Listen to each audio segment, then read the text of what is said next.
listening to the Indy 500 podcast, where each week we break down a different randomly selected album from Enemy Magazine's top 500 albums of all time list. Normally, we'd say something that lives between sarcastic, silly, or even asinine, but today we'll take a moment to remind you of your rights when encountering agents of a certain agency that have been stirring up trouble lately. Yep, and remember with all law enforcement, when in doubt, there's two simple rules. Number one, ask for your lawyer, and number two, shut the fuck up. Don't say anything to them other than that you want your lawyer.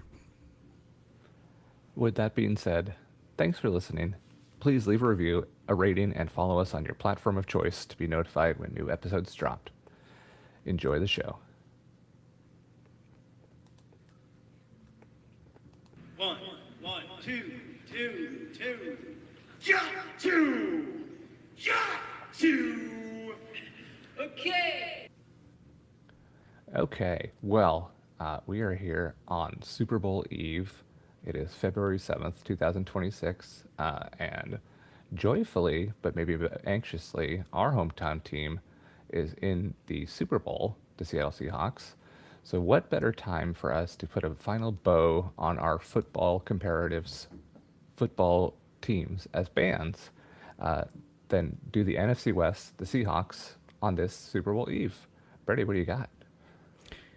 Yeah, and just a note, because we knew, it would be unfair or possibly cause a pod fight, for us to assign only one of us the NFC West, which is our home division. We've decided to both take on the NFC West, so you'll hear two matching band vibes for each. So maybe we can just trade off. I'll kick off, and then you can tell me yours for the same team. Sure. Okay. Here's what I got. Let's go. So the first one I pulled out was the 49ers. And I said the 49ers spiritual match when it comes to music and bands is Kiss. Did we match? We did. Oh, really? Mm-hmm. Wow. Wait, you said Kiss too? I did. Holy shit. Okay. Yeah. Yeah. That's amazing. This Okay, well segment might be here's shorter than we thought. here's what I Yeah. said, and let's see where we cross over. That's amazing. All right. So 49ers. I wrote down, they are foundational to the league, much in the way that Kiss is foundational to rock and roll, and you'll never be able to take that away from them, right? You've got certain eras and players here who are all timers: Steve Young, Joe Montana, Jimmy Johnson, Ronnie Lott, Jerry Rice, etc. But a lot like other teams and other bands, the 49ers right now are kind of a big fat, like, what have you done for me lately? They're always going to have that history. Like I said, nobody's going to be able to take that away from them. But right now, 49ers, your stadium is a 1 hour plus drive away from the city that's in your name. You are not in San Francisco. You're in Santa Clara. For Kiss, Gene Simmons is out here showing his ass figuratively, all the time. 49ers, your head coach is out here openly saying that they're going to look into internet theories that the team's bad injury luck could be related to the fact that their practice field is like adjacent to a city power station. Oh. Kiss, the band, claims that they're going to create digital avatars of themselves and tour as holograms. Possibly the only living artists I know of who think that's a good idea. So, Yeah, I it's know kind a of few like, undead ones that think it's Yeah. good, but it's just like, what are we doing here, guys? Maybe if Kiss and the 49ers, maybe if you were both just a little more organized, a little more focused, you could, once again be one of the greats. But right now you're just kind of a, yeah, that floating it's all shell. it's all past glory. Yeah. Yeah, that's fair. So I put Kiss slash Guar because I feel like at least this century, there's a very distinct identity for this team, regardless of who's behind the helmets. It's a very kind of smash mouth defense oriented. It feels like you could tell me some of the bigger players on there, and being a football fan, like I don't say this to like diminish those guys, but it's kind of like I wouldn't know if that guy was on the 2017 team versus the 2026 team versus the 2020. They're all kind of interchangeable to me. Yeah, it's not Much in star oriented anymore. right. Yeah, I mean, yeah, they've got McCaffrey now, sure. Like, but yeah, Kiss has Gene Simmons, Paul Stanley, but they also look and sound exactly the same when they plug in Eric Thayer, Yeah. whatever, Vinnie Vincent, all these different musicians that come through the Kiss world or the Guar world. These things are created as a culture almost to sustain themselves and not just, the original like members. Guar could probably be a thing 70 years from now, with people that are like, in theory, the grandchildren of the original members. The Kiss is the going to ship live of on. Theseus. I don't know if did I compare them last time they came up to the ship of Theseus just with I don't think so. monsters instead of Oh yeah, yeah. So yeah, I mean that's kind of how I look at it. Is like I feel like these days you always know what you're gonna get. Whether the quarterback's Garoppolo, Brock Purdy, Trey Lance, rest in peace, Colin Kaepernick. I mean like they kind of have an identity. Doesn't really matter who's there. That the name means something. makes sense. I get that. Why don't you choose the next team? Let's see if we match up again. That was crazy. Yeah. What did I have? Hold on. So your options for the rest here are Cardinals, Cardinals, Rams, yeah. and Seahawks. Yeah. What? The Rams. Oh God, I can't find my notes on this one. The Rams. I'm pretty sure I had Aerosmith. I feel like they keep coming back and back with more injuries, different like big time players. But at the end of the day, Aerosmith is about Steven Tyler and Joe Perry, even though the other guys are there.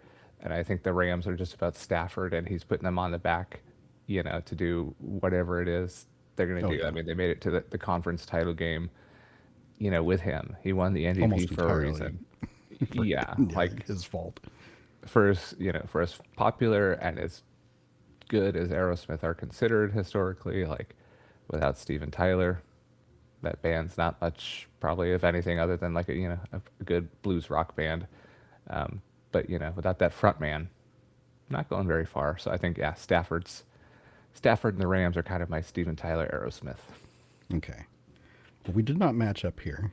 The Rams were about where I started to run out of time on my homework, so they're slightly, they're a little.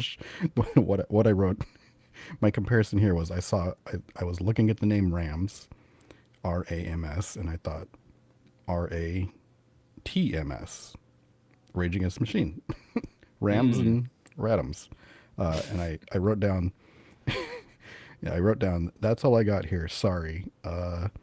The Rams, much like Tom Morello's signature guitar, did arm the poor by handing expensive weapons like Devontae Adams to Matt Stafford, who was previously poor and hamstrung at the Moribund Lions. And that was... I mean, that's pretty damn fine writing. I do say Okay. myself there. Yeah. Yeah. I ran out of time, and then I hit on the nugget. Like, yes, they armed poor Matt Stafford. That's pretty good. Yeah. Okay. He was. Poor guy. Yeah. But, Well- Matt Stafford, if he had that offense around him now in Detroit, he'd still be putting up those numbers. That's insane to think. Yeah. If Yeah. they stuck it out with him. It's always, yeah. I mean, so, we'll eventually talk about the Seahawks and Sam Darnold. But, a lot of the news of the week is Sam Darnold's previous team, who let him go last year despite having a pretty good year. They fired their general manager, the guy who usually is in charge of personnel and drafting and stuff like that, after the Seahawks made the Super Bowl, which a lot of the speculation was, it's probably because they're so mad at him that he let Sam Darnold, the quarterback, go to the Seahawks. But it's always like, that happens a lot, and it's always like the situation that these guys are in matters at least as much as they do. Oh, totally. Well, And I mean, you yeah, can't just say, "Oh, he would have taken us to the Super Bowl too." Like, I I don't know about that. yeah. I mean, yeah, it's certainly the reactionary, like public facing move to make to get rid of somebody because of somebody Yeah, else's success. But yeah, yeah, there's still 52 other guys on the roster that are yeah, responsible for that too. yeah. So There was a lot of high profile firings at the end of this regular season that seemed very you know emotion driven. We'll say. yeah, yeah, the Tomlin one still makes me a little sad, but you know, he'll be back, right? McDermott, Or on TV. Tomlin, all kinds of Yeah. yeah. So the next team I had, we'll leave the Seahawks for the end here. It'll be the finale of our football talk, and hopefully a lead in to a Super Bowl win. We'll see. So the only team that's left there then would be the Cardinals, and the Cardinals in the NFC West to me are Richard Cheese, the novelty lounge cover singing act. Yeah. Dick I Cheese. yeah, I wrote down this is not a serious operation. Occasionally, there's a cover or two where you think, okay, all right, that wasn't bad, but most of the time it's what the kids these days call cringe. This is this is not something you're listening to for enjoyment most of the time. And until something major changes for both Mr. Cheese and the Cardinals, they're not a threat to any kind of top dog at the moment. I love it. That's pretty good. Yeah, that's what I have for them. I came up with Black Flag on that one. I think, it's a franchise that's been around forever, and its glory comes in very, very small pockets. Like it took Kurt Warner to get him to a Super Bowl. It took, we had like the Jake Plummer era, with little bits and pieces here and there. But mostly now, like a lot of Black Flag, it's just a franchise hanging on, plugging in kids where they can, and touring under the banner and calling it what it is, and putting out a pretty mediocre to abysmal product. Kyler is probably gone. Maybe, I don't know. What do you think? Is he going to be back? I mean, I get all my I get all my non Seahawks like news and vibes from like two podcasts, but both of those podcasts kind of seem like they expect Kyler will not be there next year. Yeah, I mean, it's kind of a revolving door, and they'll try the next youth movement, or maybe bring in some ringer. I mean, like Black Flag. And God, that's another clear it's the candidate for bassist. like landing somewhere better than the Cardinals, and all of a sudden he's looking Right. much better. Yeah, lands in Minnesota, takes them to a Super Bowl. Yeah. Yeah, so I mean, like Black Flag now is like the bassist from the '80s iteration. There's obviously like no Henry Rollins, none of these other guys. Greg Ginn that were, or he's the one that's in there. Um, but yeah, it's just kind of like, why are you? What is this? What are you even doing here? I mean To your that whole point, yeah, this is project. not a serious operation. I mean that whole project right now has it's so crazy. It's like come back around to like, well, let's let him cook. Well, let's just let this go and see what happens. Because if it was if it was like half the band, like I'd be like, being replaced by kids. If it was just half the band being replaced by kids, I'd be like, eh. But like, yeah, it's everybody except one. So I don't know. Right. It's crazy enough. I want to see where it goes. I'm not gonna Exactly. I'm, It I'm not would gonna have tell been them to like, cut it out.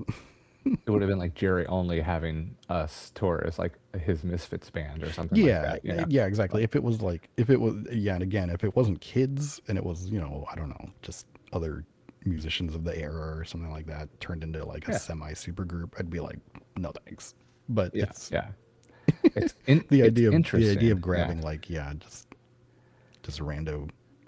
I don't know how rando they are, but you know, just Right. actual kids to be with one guy, old guy. Right. It's an interesting That's experiment. Yeah. that's So just I so mean, crazy. It could work. yeah, we'll see what happens. Yeah. You know, as far as I know, for now, they're just touring and not writing new music. That's when it could either get really bad or really interesting. Who knows? I mean, maybe there's Yeah. a songwriter or two amongst them that is actually pretty talented and could come out with something cool. Yeah. All right. Well, we've come to it. After after basically a year of this project, we've arrived at the Seahawks, and the Seahawks have also arrived, going to the Super Bowl. Yeah, it's not much more to say about that. They Hmm. their playoff run was pretty incredible. It was an amazing season. They seem to have it all together, and it's kind of theirs to take. It seems.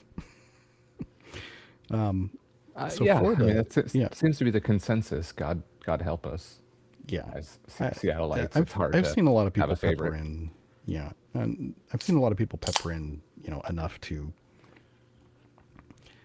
I don't want my hopes up, and I've heard enough Patriots boosting to not get my hopes up. So it feels 50-50 in my brain.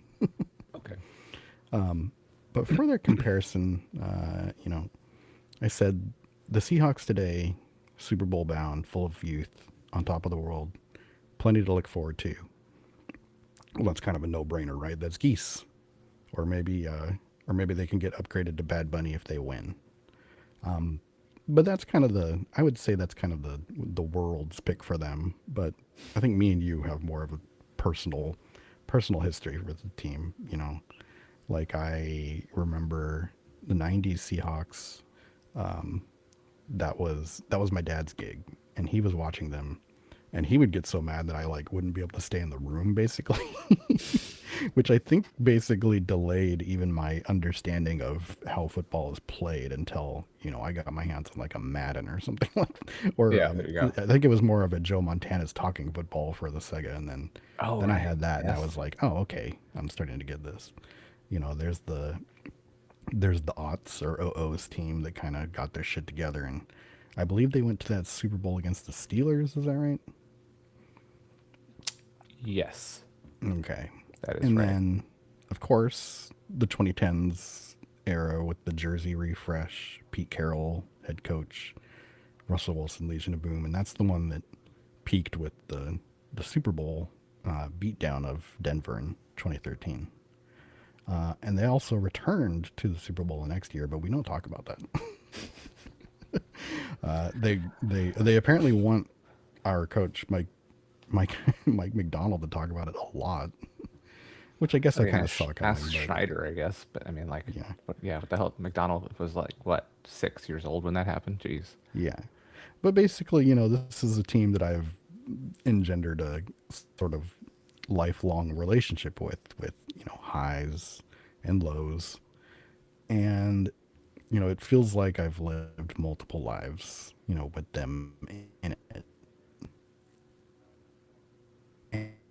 And the only band that comes to mind was Radiohead.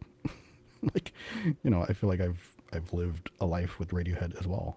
There's the Creep kind of came out just when I was emerging into getting into music. Was that like 93, 94 or something like that? Something like that. Yeah. You Yeah. know, And grade then school MTV era. Yeah. yeah, and the Benz comes out with its kind of various semi hits, and you're like, this is that Creep band, and they've got some good songs. And then the Super Bowl era kind of it analogs to OK Computer and Kid A, where you're like, holy shit, like this is the band, this is my thing, and maybe by linking the two together, the Seahawks could maybe drag one last banger album out of Tom and the Boys. That's my dream. And they're still, creatively functional and pushing, new ground and all Oh those yeah, things. So, yeah, that yeah, definitely makes sense. Yeah, I like that. I like that. Yeah, I think you and I kind of both had to think on similar wavelengths, and kind of what I wound up with is Rush. And the reason I came up with Rush is because I feel like in all of these winning circumstances throughout the Hawks history, we've never had like a Peyton Manning, John Elway, like legend quarterback. And I feel like, yes, Geddy Lee's voice is iconic, but as a singer, is he great? No, not necessarily. That band is great because of the sum of its parts, the backing musicians, the way they utilize everything. There's three of them, and they sound like an army of musicians. Whereas the Seahawks, they win because of defense. They win because of special teams. It's not because Matt Hasselbeck was this Hall of Fame quarterback. It's not because Russell Wilson was the best quarterback in the league at the time. Good yeah. enough. Really Good enough interestingly, to like work when with I what they look, had. yeah, when I look back at Russ like the Russ Wilson era, like I think he is good. He's not great, but like the things he was really good at back then were kind of flashy. Like Hmm. he was extremely mobile. He could make insane passes sometimes. But yeah, for a lot of that era, he's getting bailed out like big time. Like the Absolutely. famous the famous comeback against the Packers in that NFC Championship game. That's basically a meltdown game for him. Right. Right. Like, And I and mean, that's like how it was that's a lot of times. and yeah, exactly. I think about that too. Like Getty is an amazing bass player, a good keyboardist, a lot of things, a good front man in the sense of being able to engage a crowd. Um, but like some of the more basic stuff, like he's got this goofy, shrill singing voice. Like Yeah. nobody goes to music class to or like vocal lessons to try to learn to sing like Geddy Lee. It's not necessarily like that. Just like playmaking and simple passes isn't Russell Wilson's forte. It was his ability to scramble. It was his ability to get a deep ball down. Same with Darnold. Even there's abilities there, and then there's also just kind of like, what the hell is this? Okay, that wasn't a very good game. I mean, we saw that one against the Rams. Was it 2 months ago now, where they just annihilated them. Yeah. I hear that. Rush. Rush, It's yeah. it's kind of Maiden. I was on the fence with it's Maiden too interesting about to me that. that yeah. Yeah, I think it's kind of surprising to me that we haven't talked a lot of Rush on the pod just yet. I think we may have No, a maybe chance. I this think they're on the list. maybe this is. Maybe you could double check that. I don't think they are. Oh, okay. Anti-Canadian bias, I guess. Yeah. Well, I'll tell you who is on the list at least once. Actually, twice. The Prodigy. Mm. The Prodigy, we've covered before, music for the Jilted Generation. But today, in an episode that may seem like it was handpicked, but it actually is not. We did. I don't know why. I love pointing this out that we did not handpick the Fat of the Land. It came up in a random roll. So It's the little yeah, things in life. Yeah. yeah. So they're just past the halfway point. They're ranked number 249 for this album, The Fat of the Land, which was released on June 30th of 1997. And I have the honor of covering a bit of band history before we get into things.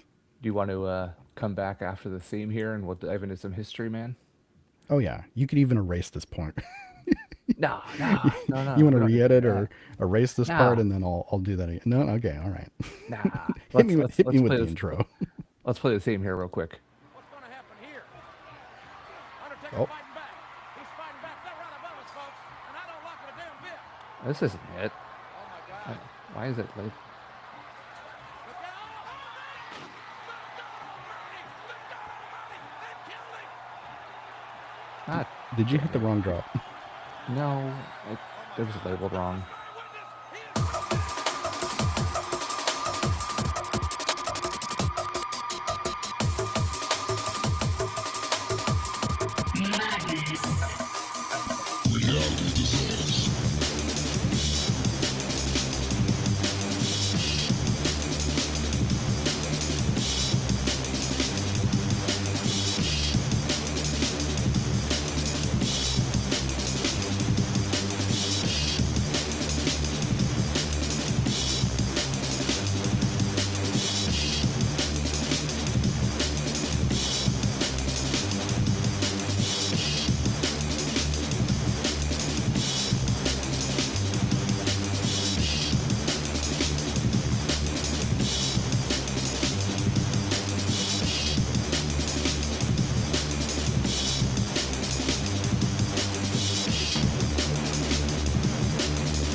History man, a word burger, please. Here I am with your word burger. So we have previously covered the earlier album from The Prodigy. So for a more in-depth origin story, you can check out both that episode on Music for the Jilted Generation. I probably should have written down which episode number it was, but it wasn't that long ago. So, I can find that probably real quick. you can also check out we interviewed for that episode the band's basically like their official biographer slash historian, Professor Martin James, aka Professor Rave, who basically has like an eyewitness account of the band's early days and has a pretty close relationship with Of most with days, all of really, them. yeah. Yeah.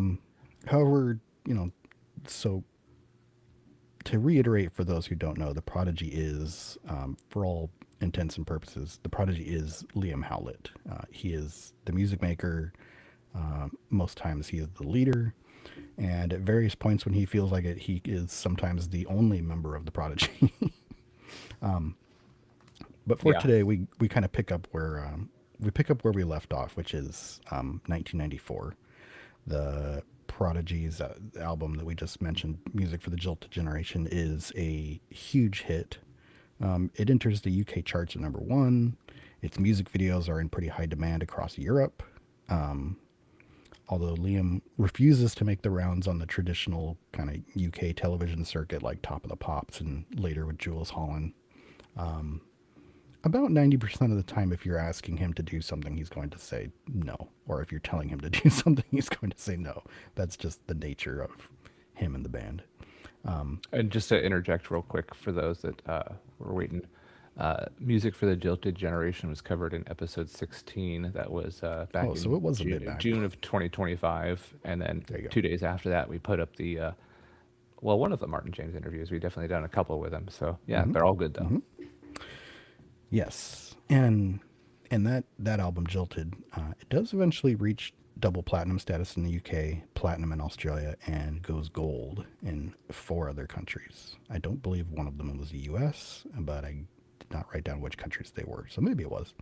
Anyways, the so that success combined with the kind of heavy sampling of guitar on Jilted, and also Liam's just kind of personal, kind of anti-establishment punk ethos, kind of it allows for. I wrote it down as a very rare opportunity for an electronic act, but in reality, it's it's basically something that has never happened before, which is an electronic act that does a full on crossover into like rock radio and touring. Liam says, "quote You know, we bent people towards what we were doing rather than trying to fit into the rock scene." So, they just kind of appealed themselves. They showed up as themselves, and it appealed to that scene. So Definitely. yeah, really, starting in 1995, the band is kind of shunning the rave circuit. Liam mentions, I don't know if he remembers exactly which one it was, but he remembers being at some singular rave or thing like that, and just being like, this just isn't my thing anymore. Like, we've outgrown this. So they begin to appear at festivals and tours alongside bands like Suicidal Tendencies and Biohazard, and most importantly, Damn, that'd be cool to and see. yeah, and really really influential on this next album, they're also touring with Rage Against the Machine. Tom Morello actually says Prodigy back then were one of the only acts who could outdo them when it came to putting on a live show. And it's mutual respect. Liam cites Rage Against the Machine as an influence and says in particular he loves their way of groove and attack. And one of my info sources for this episode is actually another podcast called Distraction Pieces, where it's a UK hip hop artist named Scroobius Pip. And it's one of the only long form interviews I've ever seen Liam do. Is that his birth name, by the way? Scroobius Pip? I believe so. Wow. All right. So I highly recommend going and checking out that episode if you want to hear, a lot of stuff from Liam himself, and talking about, there's a lot of things hit on that we won't get to. And we But can definitely basically, link that in the yeah, show description too, just to give yeah, credit. and probably about, most of the time when I say in this episode, when I'm quoting Liam or I'm saying Liam said, it's come from that interview. And also credit where credit's due. Liam repeats a lot of the anecdotes and stories that Professor Rave has told on our show. So not that we ever doubted him, but proof positive, he knows his shit. we got the right expert. Everything's vouched for. Yeah. Yep. So Liam on that podcast interview, he talked about how completely unheard of it was for an electronic act to perform on those kind of tours. To say nothing of being invited on those tours, but also being very successful, and it's kind of a testament to the power of the music they were making. So at the time, also the band was adding, they were adding a live guitarist. They do add a live drummer at some point too. I'm not sure if it's at this exact time, but it does happen.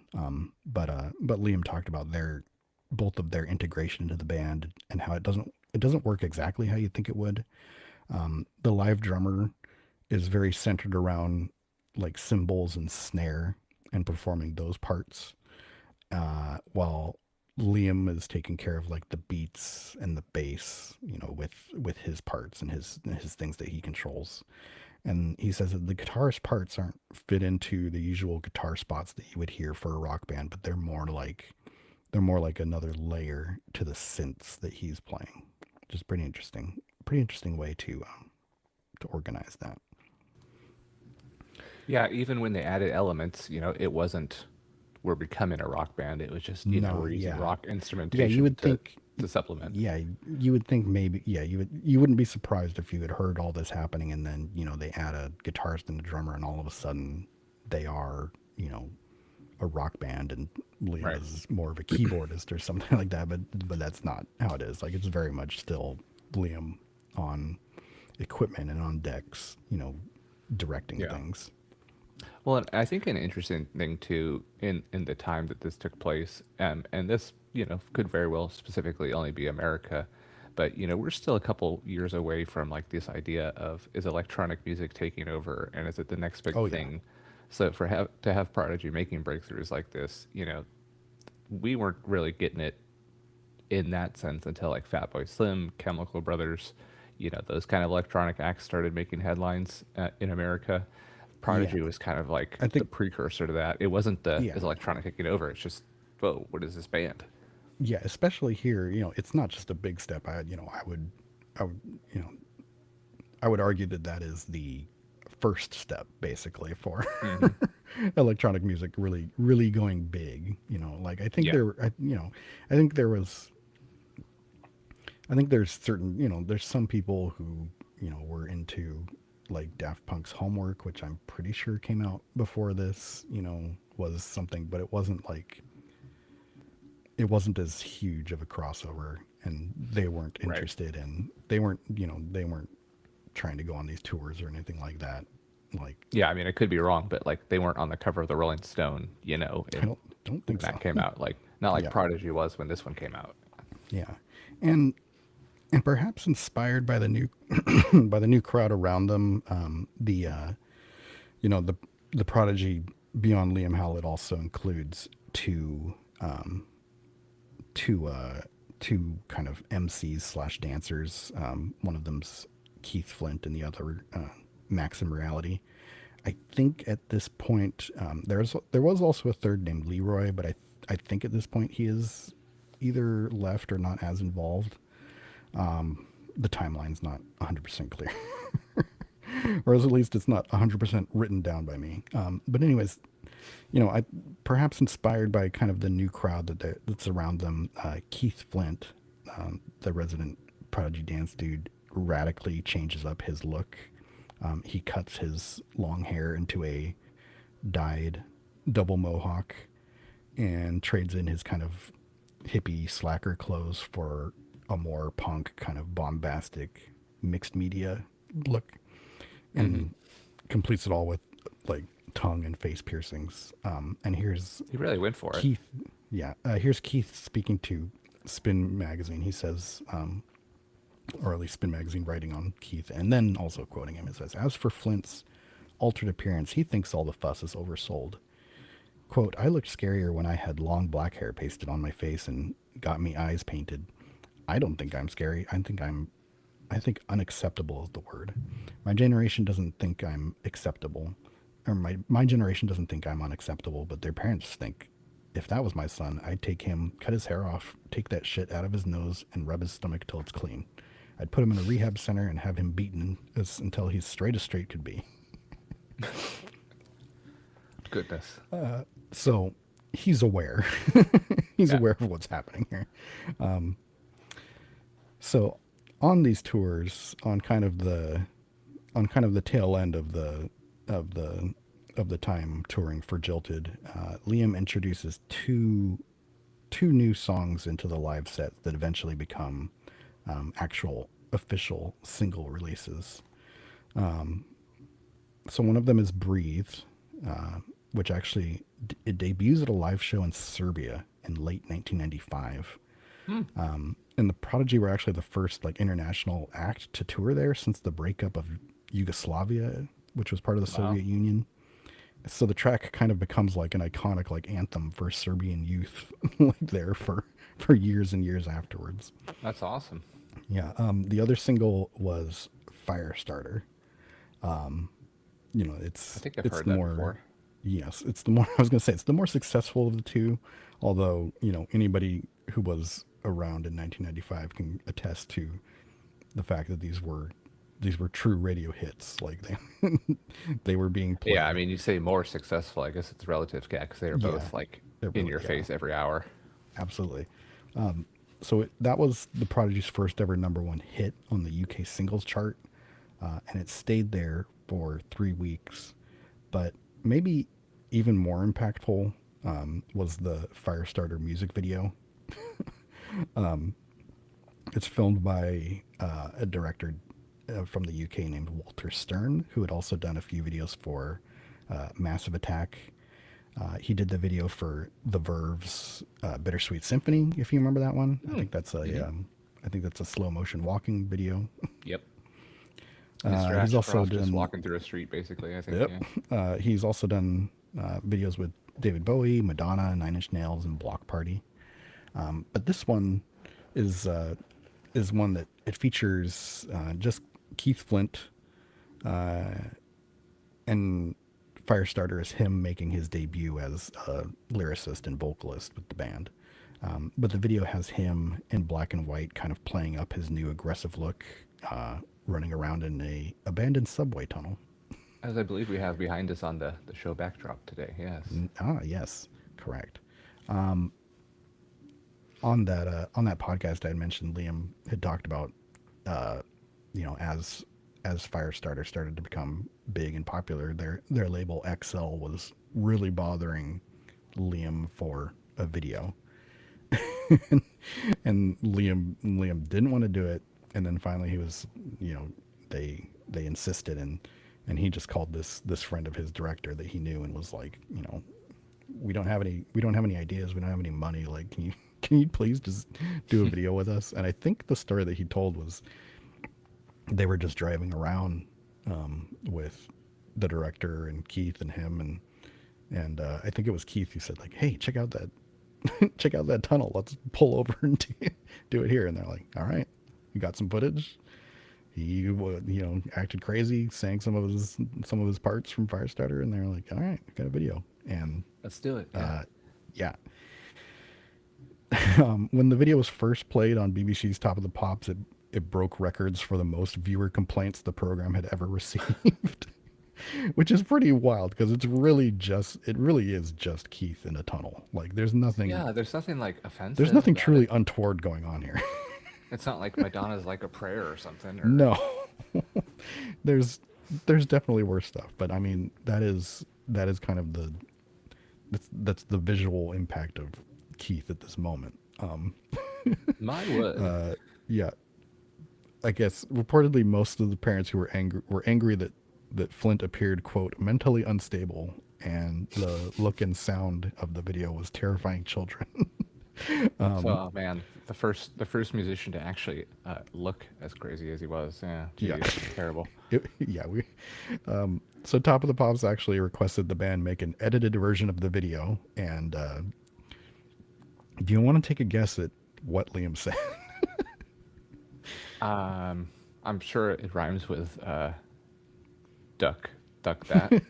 Well, I just wrote down that he refused. Yeah. Okay. Yeah. So Top of the Pops pulled the video, which of course only increases the single's, popularity and notoriety. So, it's already a good song that people like a lot, and then it's garnering controversy, which, that's, no pun intended, it's throwing gasoline on a fire, basically. I mean, hey, it worked when Elvis was shaking his hips and they stopped showing him, right? He was never the same after that. And it didn't even stop there. After this, I won't speak to this person's real intentions, but it does seem a little scurrilous. But apparently the father of the very first female firefighter to die in the line of duty in England got together with the Daily Mail to attack the song as disrespectful in a front page headline demanding the song be banned. Yep. So, Okay. yeah. So now, yeah, like I said, I'm not gonna question this guy's authenticity, but it seems to me a little bit of a stretch. It's a little bit. Yeah. I want more headlines. Yeah. Jesus. So astute listeners, or people who are really paying attention in math class, may notice something here. We mentioned these two singles are coming out in 1995, but the album itself comes out in 1997. So There's a gap. Huh. yeah. So even more astute listeners will remember last time we spoke with Professor Rave Martin James. In his interview, he actually left us on a cliffhanger. And we'll play the cliffhanger here, and then we will pick the story back up when we talk about the album itself. But for now, I believe we have a patented Outcast.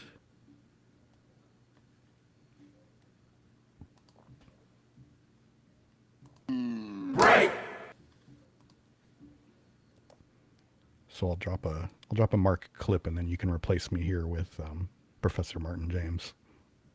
I can even try and grab the part I was talking about at some point after here. Ooh, good time for my stomach to also go. Same. Okay. So after that, I believe you can come in with context. Yeah, sounds great. All right. Or are we doing news? Or news. Yes. There we go. So I'll do News the- item of the week. Okay, so when we return, why don't you just play the Name just drop? play the audio and I'll talk over it.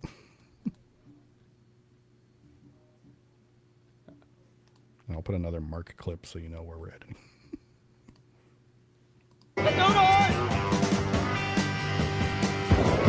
PFC Helio, the news of the week. It's been 1 year, and we've got our deployment orders again. Shore leave is over, and we're heading back into the ship. This is the Indy 500 podcast, reporting back for duty in Nam. That would be the National Association of Music Merchants. This is a yearly trade show, which we covered a little bit on one of our first episodes, where music equipment companies show off kind of the latest and greatest for the year. And to put a hard limit on the amount of nerding out that we're allowed to do about it, we've decided to condense things down to the three best things that each of us saw at the, which each of us saw in NAMM this year. Definitely Saigon. You know, The price of a good banh mi sandwich for sure. oh Lord. And I would say the sucky sucky. Well, is this something you saw or? Wait, what are we talking about? Oh, we're talking about the North American Music Merchants. Oh, okay. We're trade not just show. going to share every link for cool products we sent back and forth. Yeah. Yeah, like I said, that would take. We basically spent like an entire 2 weeks sending links back Yeah. and forth. Like, look at this. Yeah. So Even now, yeah, we're we've still limited uncovering- we've limited it to three. How about you go first? Okay, sure. Yeah. So I think it's an eye opener on a few brands in general. The first thing that pops up for me was the Stylophone Voice. Just this little on the go drum machine sampler. It has like a little 12-key keyboard on it with onboard effects. The cool thing is it's $50, which is like Yeah. $50 new at that. So like amazing value for the price. And just super small footprint. So like you can literally walk around town with it and, sample something you hear, set up a beat with it and play and, plug it into your computer, whatever you want to do with it. Like it's super portable, versatile. And then, it kind of just opened up this whole world of like, wow, look at all these amazing little tools this company has. And have been around actually since the 60s. Yeah, I think their big claim to Kyle fame is Art, that yeah. David Bowie used it on Space Oddity. It's like it really is like the size of your palm, and it has a little stylus, and it's a synthesizer. Yeah, I mean they've got like a whole line of cool little toys. And like that one's like um, $30 or $40. So like, yeah, pop onto Amazon and go get some shit that David Bowie used. Like, why not? I want to say like their most expensive thing is like $220. So this is not. Yeah, and it's like a And they're- deluxe version that like competes with Right. like real synths. Right. It's I don't know what the secret sauce is as to why they can make it that price, but at the end of the day, like, for somebody, if you want to have a kid get into music, if you want to, play around and learn an instrument, like a synthesizer type thing yourself, like you could do a lot worse as far as the investment goes than picking up one of these guys. So yeah, I would definitely encourage people to look that one up. I think it's supposed to come out summertime. Yes, July at some point. Yeah. Yeah. What about you? Did you want to go back and forth, or you want to just Oh read yeah, off mine? we can trade off. We can trade off. Although we sort of share one. So I think your number two a little bit matches up with my number three. So, but my first one I wrote down was Billy Corgan teamed up with a company called Laney Amplification, and he made it's kind of a combination foot pedal slash amplifier that Billy claims recreates his live show rig in its entirety, which he points out is worth hundreds of thousands of dollars. But the little amp slash pedal is just $630. Now, normally, when people say things like that, you got to take it with a little bit of a grain of salt. But Mr. Corgan apparently put up the Pepsi Challenge recently. He played a guest spot in a gig with My Chemical Romance, and he noted that they are all playing through basically simulated rigs, little like digital foot rigs. So all he brought with him was this pedal to go into, I think I'm pretty sure it's one of those that can run a speaker cabinet or can be, plugged directly Like a into a DI front of kind of house thing. thing. Yeah. Yeah. But all he brought was that pedal to play with.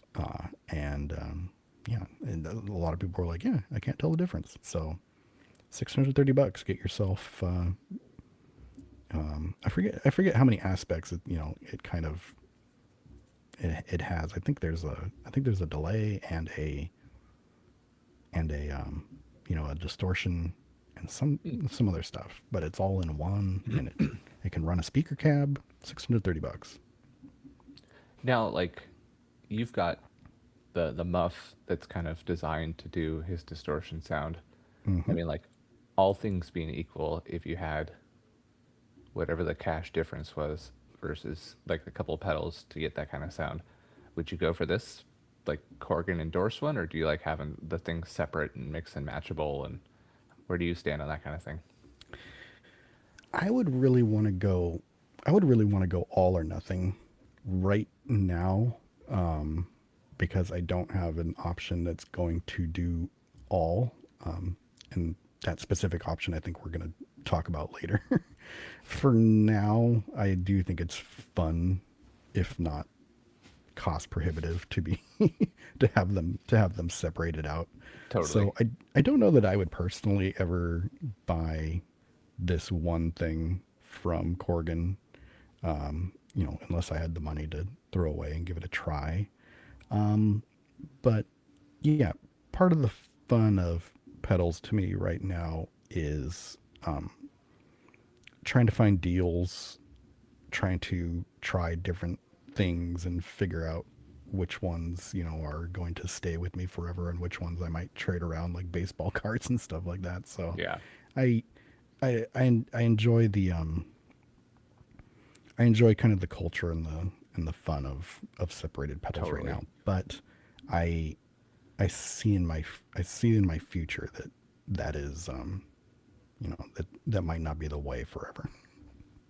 Yeah, and I think that definitely alludes to some of my next couple choices on there. But I think this thing is really great though. Like, if anybody out there is in a Pumpkins cover band, like this is Billy in a box. Oh yeah. So like, why wouldn't you grab it? To the point, yeah, those Laneys are not cheap at all, and I don't even know what he uses for his actual distortion. It's probably just some super expensive rack stuff. Just to say your rig is $100,000, I don't know about that, but I think that's a bit of classic Billy right. I mean, I'm sure if talking. he inventoried all his equipment that he brings with him on tour, sure, probably true. With you add on all the guitars and stuff, I wouldn't put it past him, but I don't know. I mean, even John Mayer's Dumbles, aren't that much money, so I don't know. But $600, yeah, all right. Yeah, I'll take it. If you price out all the other things, to get there, that's not terrible. What's next on your list? So next on mine, I had the Neural DSP Quad Cortex Mini, Hmm. and I'm assuming you did too. I I didn't, but Okay, but yeah. Oh, I mean, it's adjacent. It's like right there. yeah, okay, um, Actually, here I'll throw mine down because I think the talk that we're going to have is going to be very much the same. So the one I had was the Boss GX1. mm. So maybe you can explain what both of these are basically. So yeah, at the end of the day, they're computer interfaces, smaller. They are meant to be stomped on, to use on stage, to use for recording, um, whatever application you can think of. But they have touch screens on them. They hook into your computer. I imagine there's probably apps for doing it, like mobile. If you want to design your sound and everything, I want to put the chorus here. I want to put this sound effect on the chain. Yeah. So, I But mean, the the neural. What were you yeah, gonna say? but the oh, but the basic idea is that, you know, uh, the basic idea is that you are replacing everything between your guitar and either, whatever speakers you're blasting out of or the recording input. Like Yeah, everything that could possibly come between there is being simulated and replaced by this digital box. And that's what yeah. both of these are. Like if you ran these to a power amp and then to a speaker, yeah, you're set. You don't need any more tone in between it. The Neural DSP one, their software is pretty unreal. They have like the John Mayer, software stuff, Gojira, Pliny, a lot of the more modern artists. So you can pull those kind of sound effects, and I think so far they talk about 90 amp models, 100 plus effects, over 1,000 like cab sims, and they're always adding more and coming up with new stuff to add in. They just put out like a bass product, they put out a vocal thing. So, it's kind of, I think to your point with like the pedal thing, there's always going to be a element of collecting. People like the mix and match type stuff, but I think more and more we see that this is where things are evolving to, Yeah. is you know super high end digital recreations of Yeah. things. And Let's say really late this, 90s, like yeah. the Boss multi effects, like they're cool, there's some usable stuff on there, but like you're better Yeah. off getting piece by piece. But now it's Well, I think the line that's been crossed, that's kind of, I think it's best demonstrated by the stuff that John Mayer was doing recently. But the line that's been crossed in the past like year or two is that true professional, big name touring musicians, many of them have just said, we're done lugging.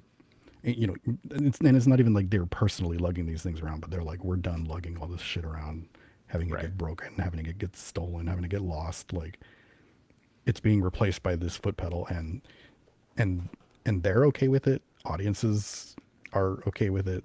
We just mentioned My Chemical Romance. That when we mentioned that they're using simulated rigs, like this is what we're talking about. Like Corgan was like, well, Yeah, they're just using the neural DSPs. Like, yeah.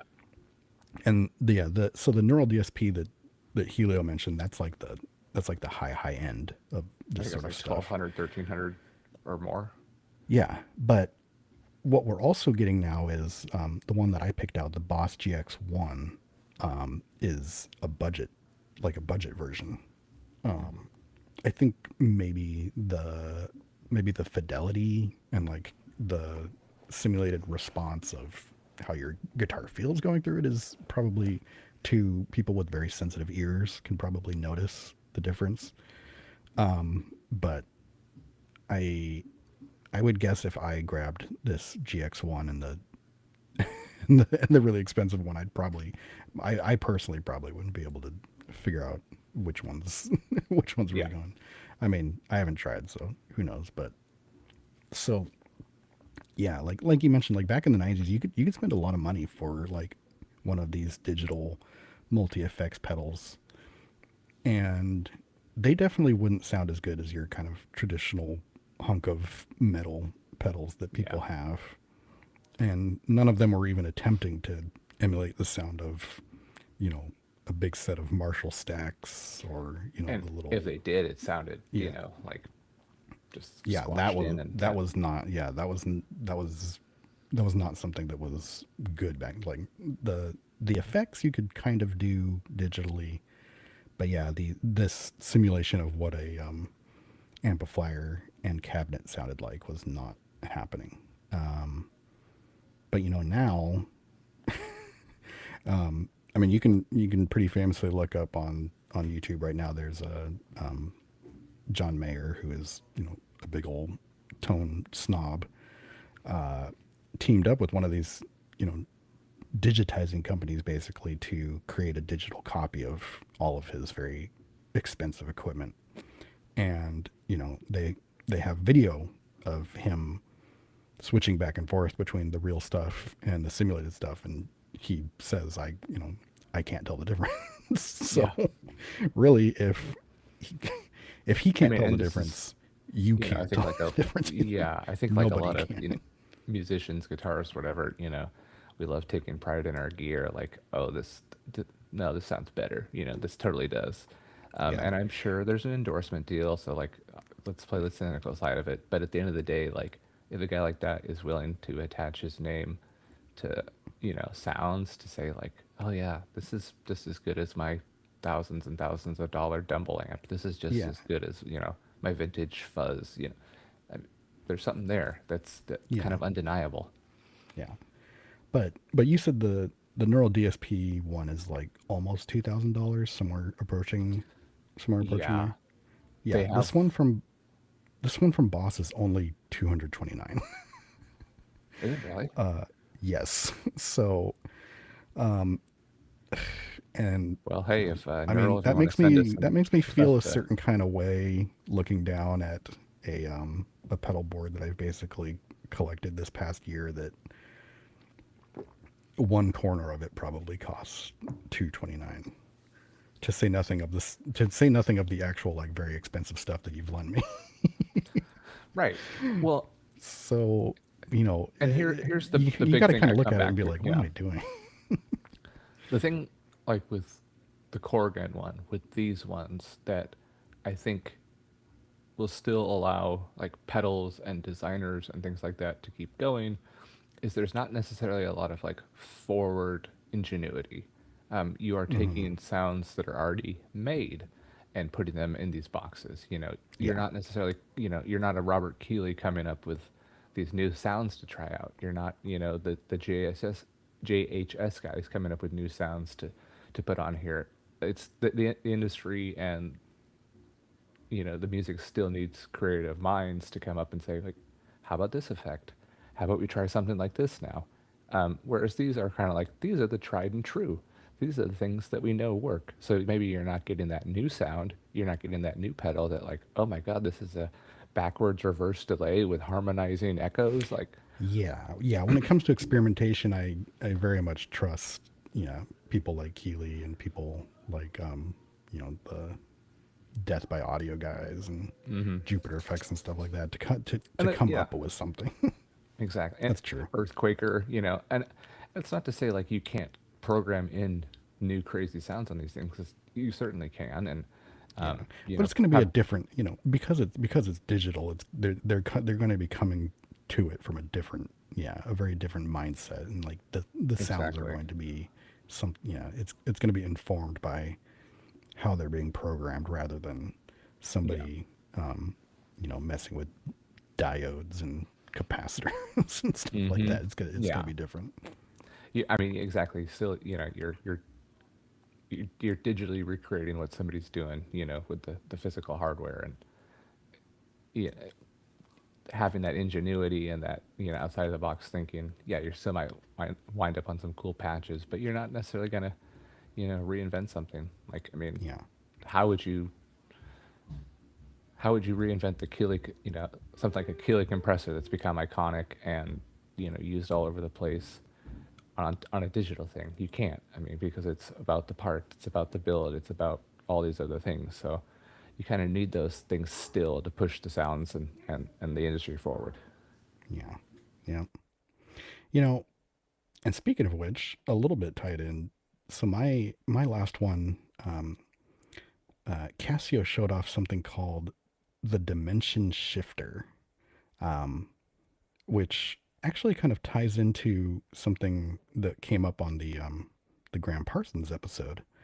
So basically, what this is it's a new This one way steals of your body and like goes on a yes, heist with it. It's the Casio it's the Casio friend slash I don't think it Grave was a robber. producer, but yeah, they will make sure that when you die that you get taken to Joshua Tree and somewhat successfully burned.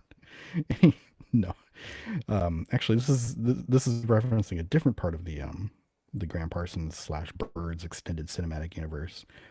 So on that episode, we talked about uh, a Birds member named Clarence White who invented something called the B Bender, which in short it lets guitarists pull down on their guitar against their strap, and there's a pulley system inside the guitar that will bend one of the strings, usually the B, because that gives you a nice kind of pedal steel guitar sound. But The basically, twangy you can, thing. Yeah. yeah, you can kind of push down on your guitar, and it pulls against the strap, and the strap moves stuff inside to do that. And what Casio's done is instead, um, it's a little bit hard to explain, but have you ever seen or had one of these little it's basically like a hook that you hold in your hand and you can grab your luggage with it and pull it up. And the hook will tell you how heavy your luggage is. Have you ever seen this? I I'm haven't. guessing. I haven't. Okay. No. Well, we had one of the, it's so you can figure out how heavy your luggage is before you go to the Sure. airport and, get charged another fucking Mm. $500 for your shit. Or Well, anyways, spend 10 minutes in front of the line yeah, reorganizing. but Yeah. but your what it does is your luggage hangs on this hook and it kind of, there's a very very strong uh uh like spring or something in there. So you can hold up 100 pounds of luggage and it kind of pulls and it tells you on a thing how heavy it is. Well, basically this is like a strap that has that on the end. So when you push, instead of putting your luggage and pulling on this heavy string, it's your guitar and you're pulling against this string, and it is measuring that and basically using it as a an expression pedal, or most people may think of specifically a wah pedal, like where your foot is doing up and down movements to control how you affect the sound. But this one can control other things too.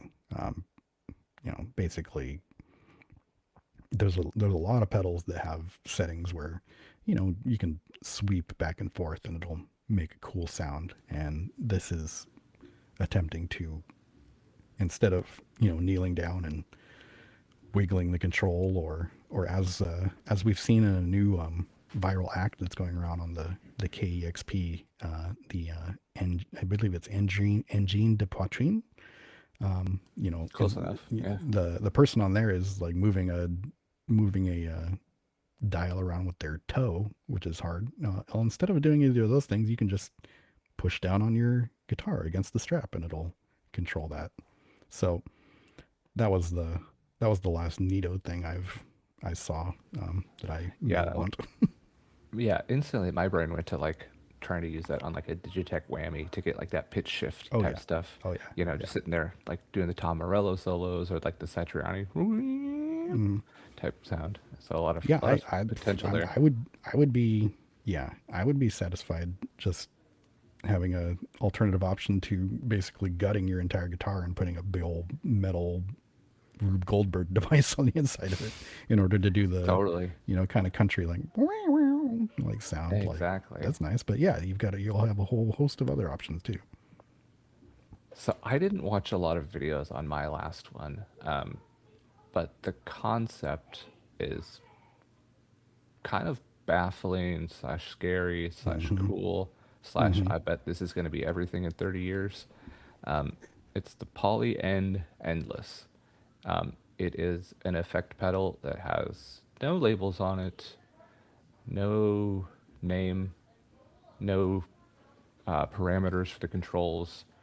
And that is because you tell an AI what type of effect you would like, and it will generate it and send it as a file to the pedal. You can then put on your own customizable faceplate, and you can label the buttons and knobs to whatever you want them to be for that effect. So I Yeah. tell it I want a delay Interesting. that does harmonized echoes. Okay, it'll punch it up for you. I want a distortion that, comes with some sort of envelope filter for how hard I hit it. The distortion will go up. Okay. It'll do whatever you want. Yeah. And then That you sounded label it. really wild. Yeah. So I think, obviously you've seen the evolution of, AI and how far things are coming with this and its ability to create. We talked with Ian Williams from Battle about like, hey, does it have its place in music? And I think this is something, where again the world still needs, the inventors. But if a guy like you or I has an idea, we don't have to wait for Robert Keeley to hopefully have that same idea and put it into works. We could line up three of these poly and endless, and here's my reverb, here's my phaser, here's my distortion. I designed Yeah. all the concepts behind it, and the computer did the work to get me there. Yeah. I'm really, really curious how legit this is. Like the few short things that I had seen, people said that it sounded good. But yeah, I'm really curious once it comes out retail and people get their hands on it and really work with it, like how real is this? Because Yeah, I I mean, mean, it sort of makes sense where I think a lot of the, oh, I mean, I think a significant portion of the shittiness behind AI is somebody who's making money off of it trying to tell you this is going to be everything. It's going to be sentient. It's going to replace everybody's jobs. It's going to do this and that. And it's like, I don't know about that, but like but there are specific uses, like, there's certain corners of coding that people seem to be satisfied with saying, like, oh, instead of sitting down and writing out all these lines, I can ask for this and it does a passable job of creating yep. this. I feel like this is maybe right on the edge of what I think might be possible. Like, if this is good and it's a little bit beyond, it really is like beyond a little bit what I think it can do, I think that this is possible. If, because there's a smaller, it's not trying to take over the world, it's trying to understand what a person is looking for when they say certain words when they're talking about guitar effects. Like, that's a much smaller universe of things.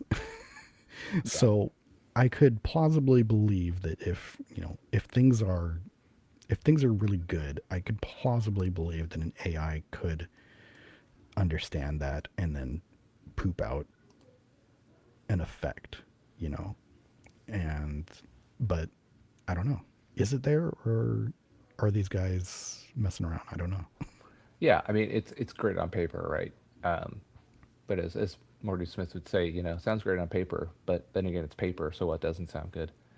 I think the thing that worries me maybe is that people use it just to rip off other pedals or copy other pedals. Like instead of wanting to, me wanting to hunt down 20 different things, and Make a these wacky companies sound. are, yeah, or like, hey, I want this to be a Digitech whammy. Hey, I want this to be Oh a yeah. a, a DS Ibanez DS9. I want this to be a clone Centaur, a Tone of King, and with however it goes about it, like there's enough sound samples out there in the world for it to duplicate things. So let's say it finds a schematic, of these things or something close to it. Like what's to stop? Why would I go buy all these new pedals now if I have this one that can duplicate things just by asking for it. So I think that's one of the dangers I see in it, danger slash benefit, you know. Yeah. If it's done really well, it's a scary thing for companies, I would think. But if it's done okay, then it's just another fun tool in the shed. Yeah. Well, I mean, I don't know how heartening it is, but for those companies, but they're already kind of there. There's digital recreations being done. The caverns There's thing Chinese. was an eye opener. Yes, yeah, I was about to say there's Chinese companies who are very literally stealing your PCB boards and stuff and reselling them as their own. So, Half I price. mean, Yeah. I don't. I mean, at least you're not being attacked with this all new all at once by a AI pedal, but at the same time, I'm kind of sucks and it's you're already dealing with it. So, Yeah. True. yeah, I mean, we can perhaps talk more on that on a future episode that may be cooking up. Yeah. As we should, I think. As we Yeah, should. but let's take the last helicopter out of Saigon before we unless you want do you want to ask this last question that's actually written in there I just saw. I do want to ask it. Okay. Yeah. So, one of the things I think we sent back and forth too, it's Well, not just yeah, this is on the helicopter yeah, we're talking about. exactly. This is, Charlie don't surf anymore.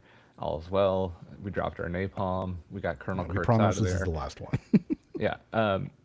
So Ivan, as most imitators will do and most companies will do, they kind of aped the new gent guitar style look and are putting out a whole new line, so it's doesn't have to be $8,000 anymore for a seven or for an 8 or 9 string. What do you think of their new designs and their line? And do you think you could ever see yourself getting something like that?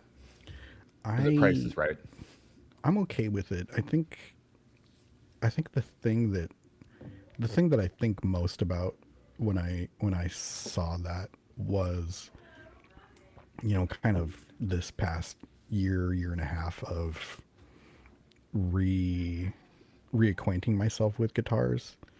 One of the things that struck me is it's so hard to create a body shape that works. Yeah. So if somebody does stumble upon one that works, and I think that kind of modern looking, I mean, it is kind of an iteration on the Strat, but it's definitely something different. Hmm. I think if somebody makes one that works, it'd be a real shame to to lock that behind like a very high price point, which a lot of those kind of modern shaped guitars are. Yeah. So if somebody makes one that's affordable that you can plausibly buy for, let's say, under 750. I don't know where the price point actually landed, but I think that's a good thing. And also it's a good thing for companies to be forward looking technology wise when it comes to guitars, because there's plenty of people who are backwards looking and like meticulously trying to create vintage stuff and make the sounds and the pickups sound exactly like old stuff. Like there should be more space for people who are like, okay, but let's try and make this better, or more forward looking, more high tech, easier to play, things like Yeah. that.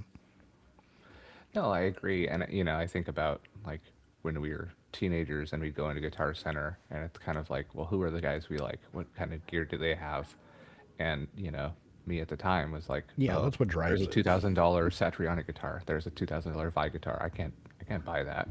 No. So having, things that kids and their parents might be able to afford to get them into music, because it's like the music of their time and relatable. I think that's also a cool move. It's important to be kind of modern and relevant and have that price point to say like, is this the Kiesel guitar that's $5,000? No, is this the $500 Ibanez one that, still is pretty good, and I have my fan frets and I can do my sounds? Yeah.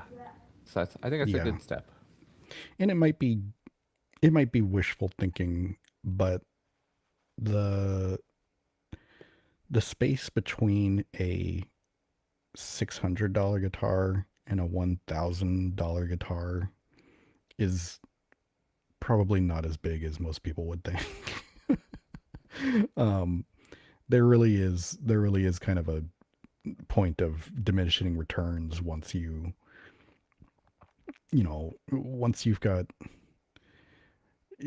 if you've got if you've got a bridge and tuners that are going to stay in tune, and you have pickups that aren't sounding like shit, and you've got a wood in the body that isn't going to make it feel very, very heavy. I think once you have all those things, which I feel like, for example, I feel like a $600 Fender made in Mexico has all those things, or at least it has most of those things. I don't know about the tuners these days, but Eh. but I mean, once you have those things, I don't know what the money is going to. I mean, I know what the Licensing, money marketing, is going to, but I don't know pockets. that the money is actually buying, that. Totally. So, yeah. Yeah, and it seems to be the John Mayer reference episode apparently this week. Mhm. But I think sometimes there are companies that can take an idea and just do it a little bit better. A lot of people gave PRS shit when they came out with one of their more recent models. It like no apologies, looked exactly like a Strat. Yeah. Um, but Which is knowing interesting that you're allowed to do. right, right. I mean, but you think about it too. It's like, well, if somebody wasn't trying to rip off a Strat, at Kramer all these years ago, we would have never had the Beretta. We would have never had, the Eddie Van Halen's Frankenstein guitar. Would Eddie be playing on a Gibson because it, was allowed to be its own shape? I don't know. Mhm. But sometimes, yeah, the companies can do things better, and sometimes you just have to take that moment and say, well, okay, you got the idea started. I'm gonna push it forward a little bit. But I think we're due for a guitar centric episode, just talking gear and guitarists and all that. And I think Yeah. we might have to rope Kyle in and do it now. Yeah. Yeah. Definitely. I was going to say we should think of a guest. We should think of a guest, but yeah, I suspect he's got opinions and knowledge. Faux show. All Well, right. Are we going to touch down on U.S. territory in the Pacific Sea and get back to well, I mean, yeah. tell me about Let's flash back or flash forward. I don't know which one it would be yeah. if we're coming back from Nam. Yeah. Yeah. I guess it's a forward. We're going to 1997, right?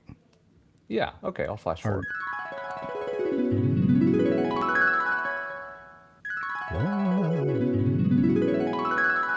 we've gone through a Bermuda Triangle type phenomenon and have traveled from Nam to June 30th, 1997. Yes. So, as you would recall, being an American citizen, and it's no way really relating to us at all, the major world event on this day was the British leaving Hong Kong and handing it over to Chinese rule. So, it's kind of That a is a big big thing deal. at the time. China was kind of the big bad brother, and England was, the honkies, across the other side of the world ruling this country for some reason. Mhm. So they gave it to China. One country, two systems framework. It kind of still has its own autonomy, its own legal system, currency, immigration policies, and that are distinct from China. But at the end of the day, it's not its own sovereign nation. And if you need like a modern example of that, it'd be kind of like Venezuela, I guess, Ooh. is Oh, coming. maybe. Anyway, Sort of. uh, hmm. around Mm. the world in other news, June 26th, Harry Potter and the Philosopher's Stone is published. It goes on to sell 120 million copies worldwide, and I heard they're working on a movie adaptation of it at some point to come out, maybe Do a they have TV Harry Potter show. movies? Hmm? Yeah, we could use those. June 12th, Indy 500 podcast and Rick Quinn favorite modern work of art was released. The classic film noir masterpiece and avant-garde gem, Batman and Robin, is released in Ooh. theaters, starring George Clooney and Chris O'Donnell in the titular role. I saw this far too many times to be, comfy in my own skin, relating that fact. But, at the end of the day, anybody wants to judge me, fuck you. I was 13 and it was Batman. Yeah, exactly. I was gonna say that that's still the age before I think you, at least back then in the way that we accessed movies, that was an age before you realized that movies could be bad. Exactly. I If think it we've had talked Batman, about it was it. inherently It's good. yeah, it's a movie. It's a Batman movie, and you have it. Exactly. What are you gonna Exactly. do? Complain? Yeah, you got the VHS tape, like let's watch it. Yeah, Yeah. hell yeah, dude. But for anybody out there that wants to start some shit over it, my advice: take two of these and call me in the morning and chill. Uh, God save the United States. God save Joel Schumacher. Batman and Robin Yes. forever. This, and I will admit that this is pushing it a little bit for timing, but just kind of one of those. Oh, That's when where I we do were. these, I do like the whole year. Oh, okay. There you go then. Then, Don't then, worry I, about it. then I don't feel too bad. August 13th, the first South Park episode came out. There you go. Wow, that's a way cultural back there. touchdown moment for me. Yeah. Yeah. The number one song in the USA, the UK, Kuala Lumpur, Myanmar, St. Bart's Island, Epstein Island, and probably everywhere around the world heard So at Trump's many, heard it. many. Elon's heard it. I'm sure. Yeah, absolutely. Bill Gates. I'm curious. Yeah, I'm curious what this is. Yeah, you probably heard it at many seventh grade dances. It was a tribute to. Well, let's play the song and then we can fill in the details of its whereabouts. Hold on one second. And Can't imagine all the pain I feel. Give anything to hear half your breath. I know you're still living your life after death.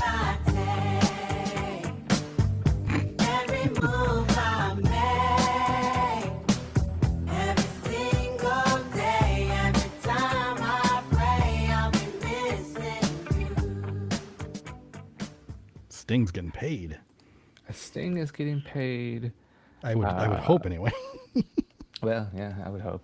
I don't know if you can write checks to pay such things behind prison cells, but Diddy's got people that'll take care of that for him, I guess. But yeah, that was a tribute to Notorious B.I.G., who was shot and killed. Put out this song, "I'll Be Missing You," Puff Daddy, featuring Faith Evans and 112, put out on Puff Daddy, Diddy, P. Diddy, Poppin' Fresh, whatever you want to call him, on his Bad Boy record label. And this dethroned the song Bop, which had spent 3 weeks at number one by Hanson. Boy, that's I mean, that is a real snapshot of time right there. right? But I Those two mean, songs. even like if you were a rock and roll kid, like you could not escape this song. Like it would be on MTV, it'd pop up somewhere in public on a radio speaker. I mean, like it was fucking everywhere. And I guess it's a good song. I mean, I don't know. How do you feel about it? Oh, well, it's okay. Yeah, I mean, it's based on a pretty good song, and Right. it's not. It's ca- It doesn't ruin it, I guess. It's catchy. I mean, It's- but yeah, I mean, it is. It's borrowing, in much the way that Puff Daddy was wont to do. When he wanted a hit, he, what was it on the Nile Rodgers episode when he wanted a hit, he'd go and sample Chic. Well, this time he went and sampled Sting and the Police. Yeah, exactly. I mean, it's better than his Cashmere sampling, Yeah, he got a little. He was There's getting a at little least out that. there by then. Yeah. Yeah. So the number one, we know the number one song for basically the entire world. The number one album in the UK was "Fat of the Land," on this date that it came out. So, with pre-orders, with hype, with like you talked about 2 years of these singles being out, Oh, yeah. this is actually an album that, like, as it debuted, number one, no doubt about it. And we haven't had that too many times so far on this show where, this historic album sits at number one from day one. So I kind of thought that was cool, a little different. That was the UK though. In the USA, the number one album was Spice by the Spice Girls. And God, I don't know how many modems I burned out trying to find, naked pictures of the Spice Girls. I mean, it's just Going at 14 anyway, corner. yeah, exactly. Yeah. 28 8, lace the final brassiere. Now, some other musical notes around the time. Radiohead's OK Computer was released on June 16th, so just 2 weeks prior. And on the same day as Fat of the Land, 311 album Transistor was released. The top 5 box office and sales for movies on June 30th, 1997, in top to bottom order: Batman and Robin, Con Air, Lost World, Jurassic Park, Liar Liar, and The Fifth Element. I mean, boom. Yeah. That's again, like, this is quite a time for entertainment and whatnot. It's a little heartening to see. We're looking at the box office numbers here. Batman and Robin is 2.2 million, but it is heartening to see that Con Air come in at number 2, even though it's number 2 at just 800,000. But I mean, yeah. and these numbers were taken from a Tuesday. These aren't even weekend numbers. So Okay, yeah, this is like literally the day of. okay, Yeah. But I mean, Con Air, more like Con shit. God, that movie. So, world leaders I'll at the not have time. Con Air slander on the Indy 500 podcast. I'm only quoting, fake or otherwise. I'm only quoting Long Rufus from Dogma. Okay. World leaders at the time, back in the news, of course. Bill Clinton, was president. Tony Blair over in the UK. Boris Yeltsin in Russia. Netanyahu was still leading Israel at the time. June 13th, a jury sentenced Oklahoma City bomber Timothy McVeigh to death. He was a bitter Seattle Supersonics fan who traveled back in time after Oklahoma City won multiple NBA championships in the mid-2020s and kind of, took out his rage. I believe that's true. Yeah. The U.S. economy was legitimately great, not just bullshit press release great. The jobless rate had dropped to 4.8%, which is the lowest in the country since 1973 at the time. The Supreme Court did something that doomed us all, but was the right thing to do. They rejected a measure to restrict online speech. And yeah, Maybe That's a maybe we sliding should have door moment. restricted online. Yeah, maybe we Yeah. should have restricted online speech. yeah, exactly. June 28th, a close personal friend of Helios family and star of animation and screen, Mike Tyson was disqualified for biting off the ear of Evander Holyfield in a boxing match in Las Vegas. I remember that clearly. My father at the time was working for the cable TV company, and part of his job would be whenever there was a pay-per-view event on, he would be watching it from home to make sure there was no buying or like broadcast problems going on with the cable channel. So basically every pay-per-view event back in the 90s we would have on. Usually he'd go over to my grandma and grandpa's house, and like people would get together, because you're getting a pay-per-view for free. Yeah, right. Yeah, so I remember a lot of the wrestling events and stuff like that, and big boxing events. I remember seeing them, and yeah, I remember the spectacle of Mike Tyson being disqualified for biting an ear. That was kind of the end of him for a while there. Yeah. He's really got the hangover to thank for resurrecting his career. But yeah, I mean, that was insane. I mean, it's still just such a wild thing to have seen, to watch it again. I watched, clips of it after reading that. It's just like, oh my God, this this is nuts. I mean, the guy had gone to jail, got back out, been given all these fights to get back popular again, and then goes absolutely, out of pocket, sideways, out of his fucking mind, and bites his opponent's ear off. Like, what the hell? What a And story arc. I gotta think that's gotta take some work to do. That's not exactly like, a little nibble. No. That's a full on Yeah. and pull. So, I don't know. All right. Well, now that we've gone through 1997 and That's the some world of crazy ass 1997. times, let's talk a little bit about the Fat of Land. What do you got for us? Yep. So here we are. So as noted in Professor Martin's cliffhanger there, he had said he kind of described the situation, and then he had teased that he personally had a hand in kind of the math that we had talked about. The singles come out in 1995. The album comes out in 1997. So let's have him explain what that was and end the wait that people have been spending a half year to find out. Previously on Lost. Yeah.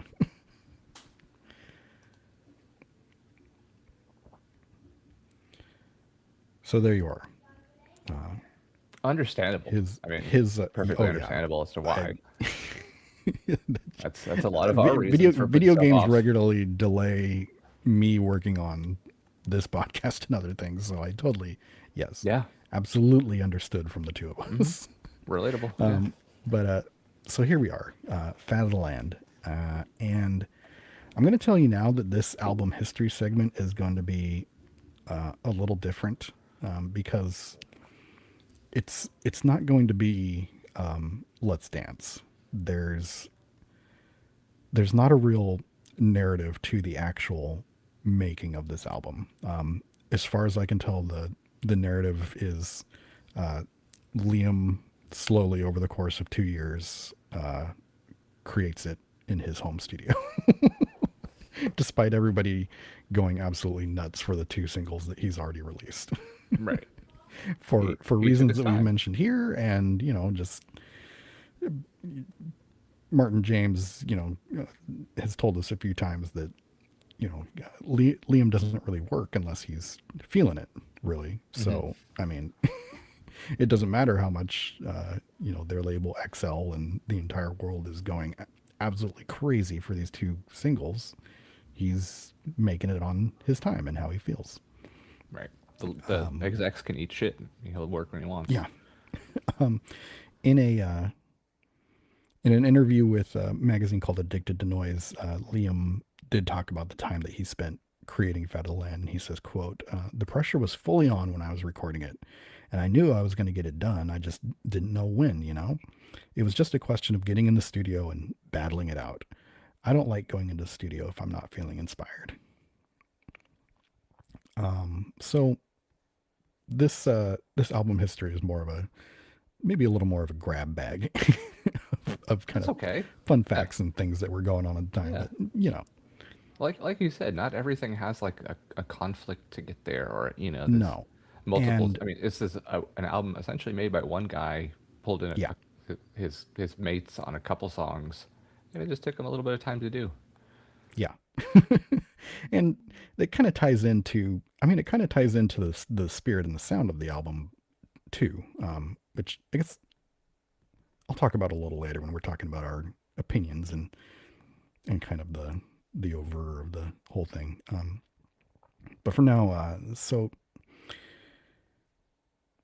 there's kind of, well, I guess I've got notes about it. I'll talk about it now. There's a lot of different stories and sources, both from Liam and others, that kind of tell the same story about the philosophy of the album, which is it's almost purely visceral, brain off, all sensations, sugar music. Like, these are sounds that are being chosen because they sound cool. The compositions of things like the singles, fit into a very satisfying alternating build up pressure release pattern that is kind of created for real, it's just it just is satisfying, and there's a lot of like almost like head banging moments and grooves included. So Martin, and we'll include his full interview at some point if we haven't already. But you know, in his longer interview that we did with him on Fat of the Land, he mentions that the entire band were very big into extreme sports at the time. He tells a story about he didn't that they all are into snowboarding. Um, I don't know if it's now or if it was afterwards, but Keith, we've mentioned becomes um, real into like super bikes and motorcycles and things like that. And I felt like, when he mentioned that, that's a real key unlocking kind of aha moment of this album. Like, of course, when you listen to this, of course, this is made by. If there was Of ever course, like this a is made by a prototype guy sound who- for the X Games, yeah. Yeah, this is obviously a guy he's snowboarding and he's playing PS1 racing games and yeah, I mean in various interviews. What was the and motorcycle things- game on there? Was it Motocross? Oh, there's a few. Yeah, I know there's like a snowmobile game that was pretty famous on PS1, but obviously the one that comes to mind because it includes the Prodigy's music is Wipeout. Yeah. I think to tie it all together, I think Martin also mentions that one of the games that delayed the album was Cool Borders, which is a PS1 snowboarding game. So it all comes together. So in various interviews, Liam is constantly rebutting the idea that any of the songs and vocal lines have meaning or something deep to them. It even lacks the political stance that Music for the Jilted Generation had, because at that time he was creating songs and a sound that were kind of purposefully butting against the UK government's campaign against their kind of music. But this time out, there's nothing explicitly doing that. I mean, it still has the same kind of fuck you attitude, but it's much more general. It's much The more energy's there, but exactly. it's the lifestyle of fuck you rather than a fuck you that's directed directly Right. at They the UK didn't government. they didn't take the Rage Against the Machine lyrical, inspiration per se. Yeah. No, it's very much more a vibe. The main hardware that Liam was using at the time to create songs was a Roland W30 sampler workstation. But despite the name, he actually primarily used it as a keyboard and MIDI control device rather than a sampler. He says, quote, "I got the W30 and, for about 4 months, I didn't go out. I stayed in every day with headphones on, learning how the thing worked. And man, I just had to learn that keyboard inside and out." Beyond that, towards the latter end of the production, he begins mixing tracks in Cubase on a Apple Power Mac. And that's another digital audio workstation that was kind of being introduced at the time. And just like on our last episode with Massive Attack and Mezzanine, the switch over to this new recording software and process that it basically removes the limitation on the amount of material that they can record and save, and also gives them access to a kind of non-linear way of cutting up and editing music. But much like Massive Attack and Mezzanine, that workflow, it opens up a lot of possibilities, but it also heavily contributes to the delay of the album coming out. It also because- opens up a lot of possibilities. yeah, it opens up a lot of possibilities to play with, and it opens up, at no point, there's a lot less points where you look ahead and you're like, man, if I wanted to do, the old style of editing and mixing and changing things, at some point you would look ahead and be like, I want to do that, but that's a lot of work. Whereas now when you're on a computer and you're just dragging things around and you can undo and you can do all this stuff very easily, there's a lot less points where you're looking at it and you're like, Jesus, if I wanted to move this here, I got to do this. Like, yeah. Yeah, it just, you're not jumping tape to tape. You're dumping, cut Control X, Control V, put it where you want Yeah. type thing. yeah. So, And I guess kinda, for frame of reference for folks that might have heard the term before, Cubase is just kind of a different version of like a Pro Tools type thing, just a Yeah. editing software. yeah. So while this is being worked on, the Breathe and Firestarter singles on their own set off a huge bidding war for the U.S. distribution rights to the Prodigy. Their home label, their UK label is XL, but over in the U.S., more than 20 labels are involved in a bidding war for their music. And in the end, the winner was Madonna's company, Maverick, her label. They put up $5 million. And they had several meetings that actually Madonna herself would attend to kind of bolster her case as a big fan of the band. And she won. As we know from Massive Attack, she liked electronic music coming out of Yeah. the UK. So I guess Yeah, that actually interestingly, adds up. Yeah. 2 episodes in a row with a Madonna cameo that are UK electronic involved. Interesting. The album's front cover was originally supposed to be a doner kebab with the album name branded into it, but Howlett changed his mind at the last minute, and he tasked a graphic designer who was working at XL named Alex Jenkins to come up with a new one. So he put together that crab image and faxed it over to Liam. Liam said yes, but the crab's claws should be enlarged to make it look like he's giving, the 2-finger UK salute. There he is. And you know what? Good call. This ends up being a iconic album cover. And once again, it kind of matches the spirit because it's something that, there's not a lot of intellectualizing of it. It's a crab. It's been slightly manipulated to look like he's, doing the Mr. Krabs confusion meme. And his fingers have been enlarged to make it look like he's flipping you off. That's all you need. This is also the debut of their updated logo, which has the little ant and takes the word "the" off of the Prodigy. I think that logo is very cool. I didn't notice that. That's interesting. Yeah. Yeah. Leaving out the. Yeah. Yeah. And then in a Spin magazine profile of Fat of the Land, the magazine asked Keith Flint, perhaps because of, the number one movie going around, but they asked Keith Flint, if you were in a Batman movie, what supervillain would you want to play? And Keith said he would play Captain America. And they said, after being informed that Captain America is a good guy, he says, well, then Captain America gone bad. I mean, after watching the opening ceremonies of the Olympics yesterday, I wonder where Captain America would land. Yeah. Oh, yeah. We are the baddies. Uh-huh. Hail Hydra. The aftermath of the album coming out, when it finally did come out and caused a big splash, the album goes to number 1 in the US. Obviously the first time that's happened for them.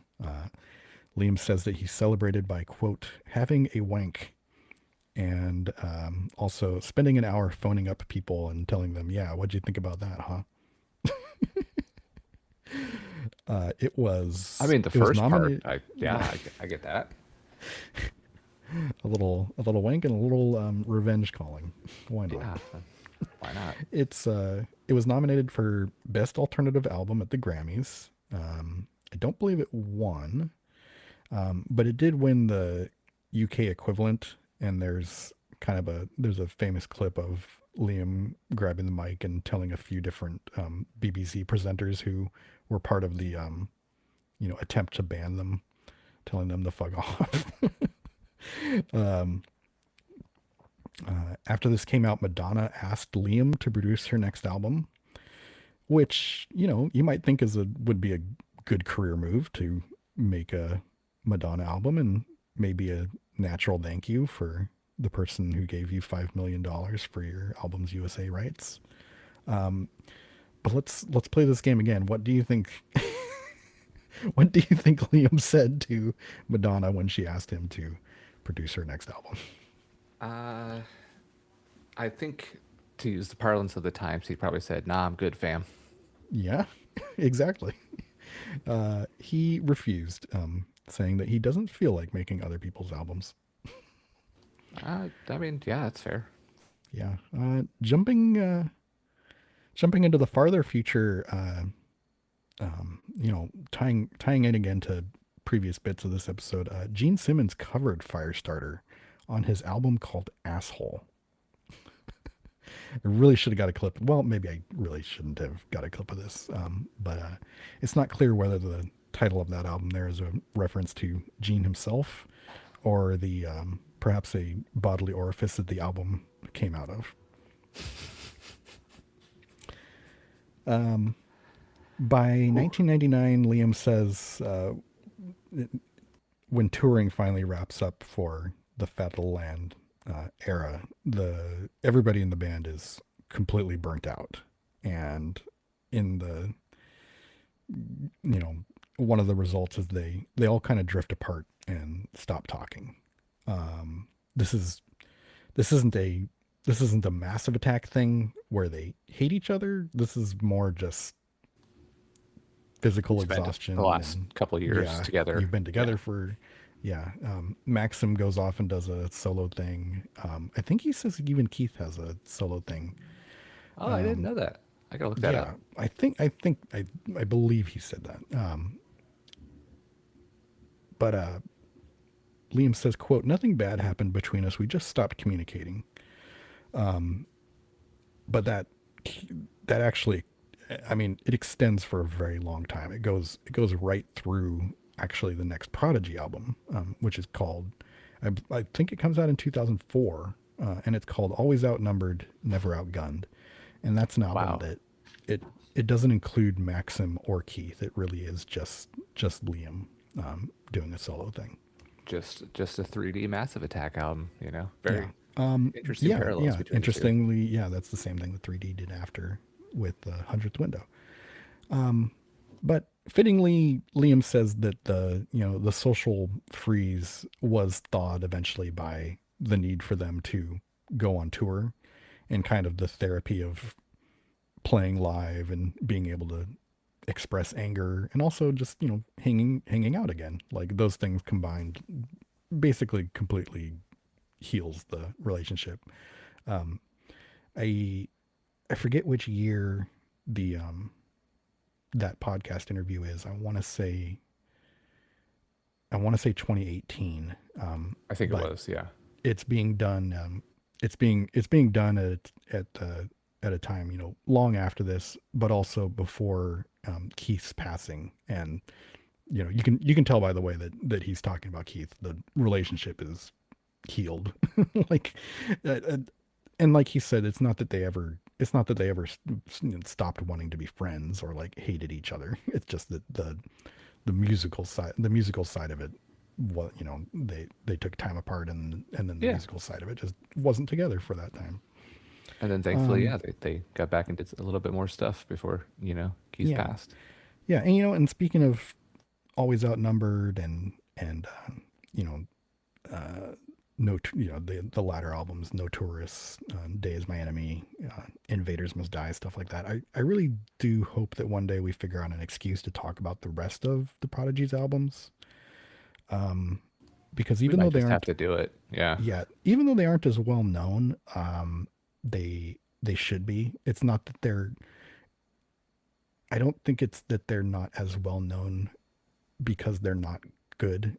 It might be that they're not as well known because they're not as good as Fat of the Land, which not much really is. And even then, like Fat of the Land had 2 years of single success to help hype Yeah. it and, you know, make everything it was. I mean, there's excellent songs on all these albums too. So like, Yeah. you know, kind of one of those switch places with any of the albums. It probably was the right time, the right band, the right sound.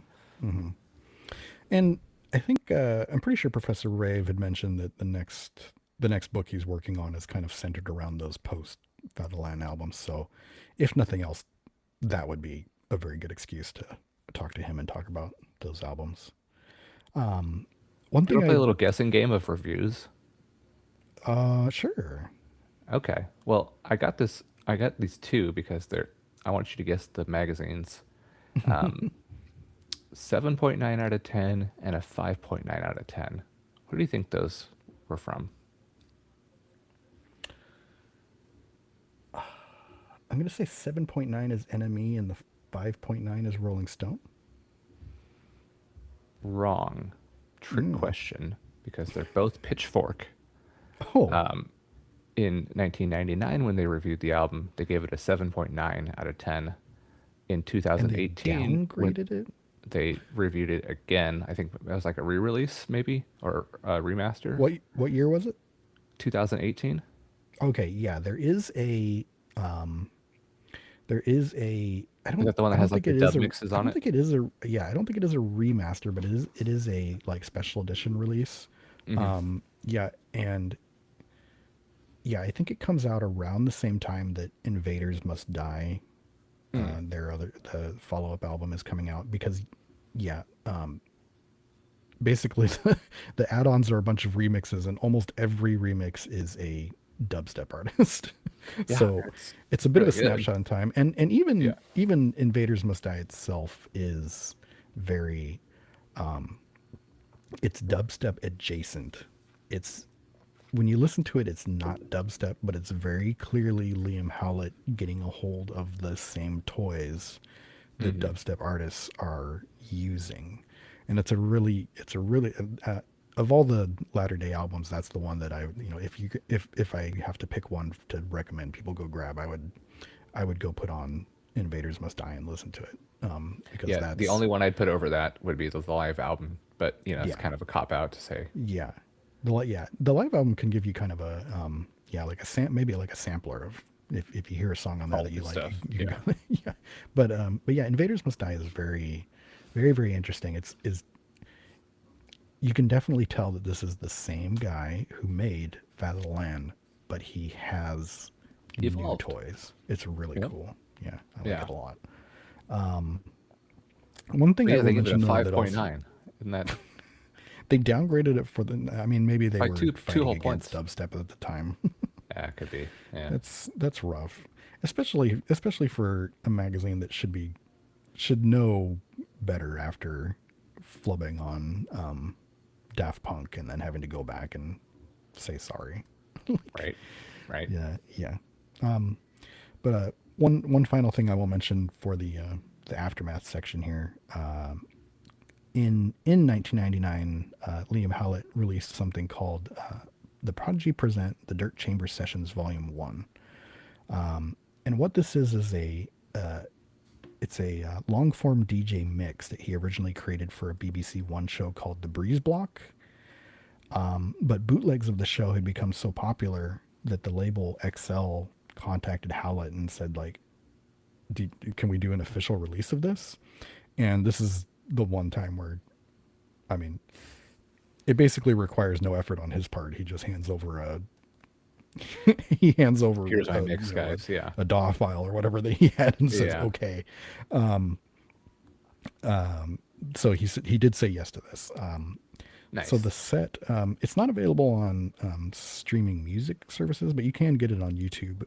It's more of Okay. a traditional kind of hip hop oriented, proper DJ mix with like turntables, which is an interesting thing to hear from him.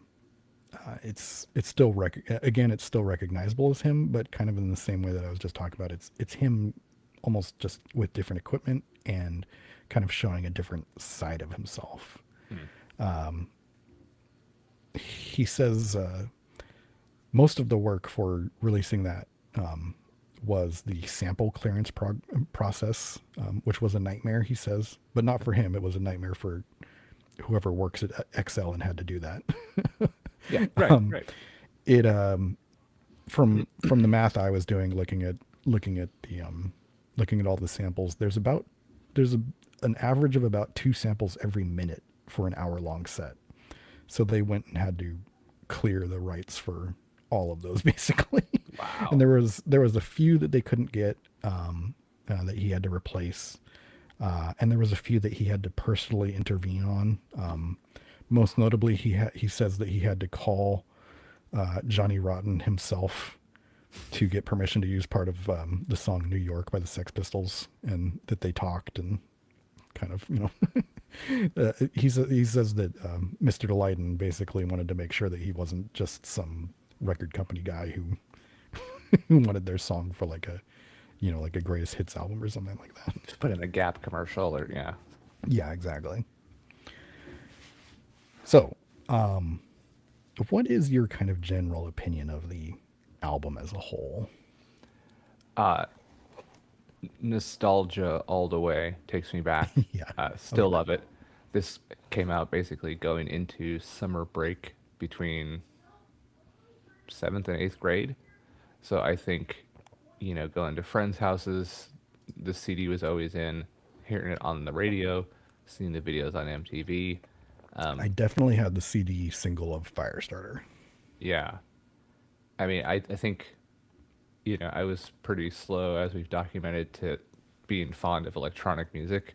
This is easily one of the exceptions, throughout time for me. I mean, like, the vibes, on the singles alone are kind of undeniably cool. Yeah. I mean, yeah, even now, like, it's pump up music, Yeah. I think that story about them, being just total adrenaline junkies, says so much about it. It's just such a shove it down your throat album. But yeah, I think, between Jilted, between our time with Martin, like, become such a huge fan of these guys. This, I don't know if this is like their best, but it's certainly the most successful. And if you wanted to say it was their best album, I wouldn't hold it against you. I do like some of the more newer stuff, I think, a little bit more overall, but for the purposes of getting this episode done, I've listened to this one, God, probably Oh yeah. 10, 20 Many times in the times. last 3 Oh, yeah. months, Very easy. and not to mention last year and, recently. And so yeah, I love it. It's been a joy getting to really dig in on this one and this band as a whole. And yeah, just kind of thought it was funny too that it came up randomly, when we spun. Yeah. I very much agree. This was already one of my favorite albums. I very much enjoyed getting to having an excuse to spend so much time with it and think about it and research it. But yeah, I hate to say this as somebody who's been talking about this album for 2 hours, but I think the headline for me is, this is not an album that you can intellectualize. No, and that's The- okay. Yeah, and the genius of it is just how it's so direct and it's so unnecessary to be explained. I mean, there's Yeah. there's so many different parts of the story where, I mean, there's a lot of times where people are telling you like, oh, this music, it's an extension or it's an expression of my life. Like this, like from everything from Liam saying no to so many things and, having a punk attitude and yeah, being an adrenaline junkie and kind of removing even the like political thought of Jilted from this, like everything about it everything about it just says like, this is this is him, this is the pure id of I'm not going to take life of, too of seriously. music right then, of how he feels and what he Yeah. likes and what sounds I'm here to good. have a Like, good time. yeah, like all of the synths on here are like brain tickling. All of the samples are All of the samples are, I mean, we mentioned we're 13 at the time. A bunch of the samples are things that 13-year-old boys are going to say, this is awesome. It's a bunch of like sword clashing sounds and Right, right. cool Keith saying controversial things. Right. If a there's, 25-year-old thinks it's a there's- good idea, a 30-year-old and a 13-year-old all think it's great sound. Yeah, Great. there's like I said, there's stuff that makes you want to headbang. It's arranged in a way that's meant to be, it just has a gut Yeah. feeling of being good. I mean, the first title, I mean, on the album, "Smack My Bitch Up," like how, yeah, you right away they're know what coming this right is at about. you. Yeah, exactly. Like they're not pulling any punches. They're just here to lay down some beats, get And you I've- amped up. Yeah, and I've seen a few contemporary reviews that say that it lacks depth, which clearly we're both saying who cares. Watching, I wrote down, watching Shohei Ohtani blast a baseball 500 feet lacks depth. Drag racing lacks Right. depth. Flying down a mountain on a snowboard lacks depth. Like not I mean, everything is Joni better. Mitchell's over there. Yeah, if you need something. Yeah, Yeah. yeah. No We'll problem. get to. I mean, even though we bumped him, we'll get to Bob Dylan. Like, Right, right. We'll be there. We had a Laura Marling episode. All right. Sometimes Some it's stuff okay to needs just have depth. fun. Some stuff has depth. Fat of the Land does not have depth. And it's fine. It's still an all-timer without Yeah, it. but since you mentioned it, we'll get into the track by track, and we'll start at the top. Smack My Bitch Up. Major samples actually include "Bulls on Parade" by Rage Against the Machine. It was the first single release that came out after the album, 5 months after the album to be exact, which is kind of interesting. I don't know why that is. And as you may guess, it courted a bit of controversy on its own. I'll take this moment to say, personally, at this moment, I would not have done that. It's not a very nice thing to sample that many times in one song, and then also name your song. I mean, we're not having a Patti Smith moment here, but Right, right. yeah. No, I mean, You know, who would have thought that the group with the guy with the double mohawk and piercings would No. release I something mean- that might cause controversy? Who would have thought? Yeah. The sampled vocal line is a guy named Said G from a song called "Give the Drummer Some," which is a song by a duo between him and Cool Keith in an act called Ultramagnetic MCs. Liam, for his part, when asked about the negative problematic aspects of the song, says he says, quote, that the song is the most brainless he's ever written, and he denies that it's about hitting women. Exactly how that works is not explained. He says it's more about anything that's being done intensely, and once again, not explained. I mean,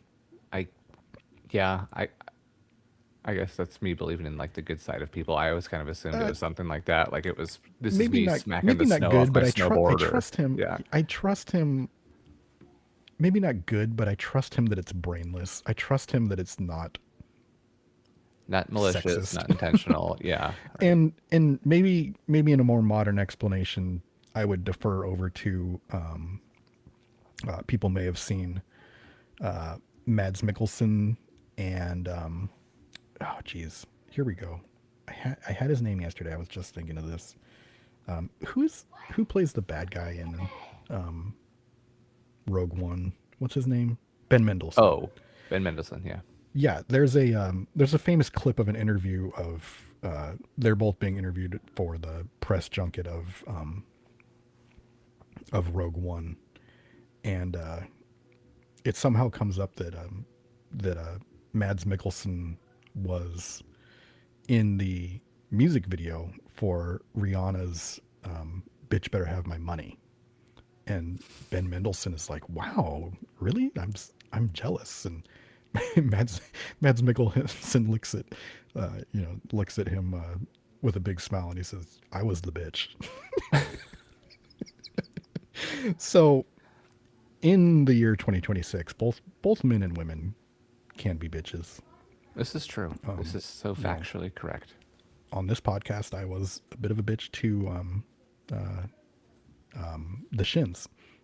If you go back to that episode, I basically have a big problem with the guy from the Shins for no real reason. I think I was a bitch last week about Princess Diana and the musicians at her funeral. Yeah, a little bit. Yeah. Um, Yeah. So it can happen. Still, not excusing. Just saying, maybe Just next maybe time, it could have smack gone me over up. in modern. Maybe if in modern times he had made that video and it was a it was a guy. Maybe it would have been something a little different. But speaking of the middle, spoiler alert for that video. His case is somewhat bolstered by that music video, which is like a first person view of a like one night big bender involving every conceivable bad behavior you can imagine. And then at the very end, the first person view hits a mirror and you find out it's all been through a woman's eye. It's actually a young woman who's been beating people up and doing drugs and smashing everything. So I also at a time thought too that it could be more of we take it as like a physical act, but it could be more of like give my bitch some smack. Like give her, I mean who does? it's a drug. I will say the continued lyric from Cool Keith, which you can actually hear on the Dirt Chamber sessions. He includes like an extended, and he includes part of that rap on the extended mix. Doesn't really help the case, but I'll leave it at that. Yeah. The Beastie Boys, who actually do provide the main sample for a later song on the album. The Beastie Boys once asked The Prodigy to pull this song from their live set at a shared gig in the 1998 Reading Festival. And once again, I'll give you a guess as to what Liam told. Well, basically what happened is Ad Rock called him at home before the festival and asked him to not play this song. And he promptly told him to sod off, I'm guessing. Very close. He claims he said, quote, "Right then, I'll play it twice for you," and then hung up.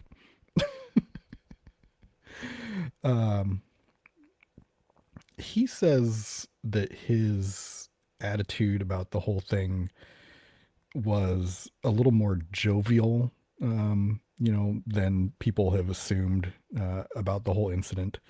But he did mention that he tried to keep the call and the news about it from Keith because he thought that Keith may actually want to fight the Beastie Boys if they ever came across each other. And of course, the whole thing kind of comes in a head as the Prodigy are playing at Reading Festival. And Maxim Reality, I don't know if there's a clip of this, but it's pretty well known. Maxim Reality gets up in front of the crowd and says, "Last night we received a call from one of the Beastie Boys." And he says, "They didn't want us to play this fucking tune, but the way things go, I do what the fuck I want." So that was that. I mean, yeah. Why would we expect anything different at this point? No. Yeah. Yeah, exactly. So the next song on the album, "Breathe." The major samples there include the movie Shaolin and Wu-Tang, and Johnny the Fox meets Jimmy the Weed by Thin Lizzy. As you might have been able to guess, Liam is into kind of the Wu-Tang Clan and the idea of a collective.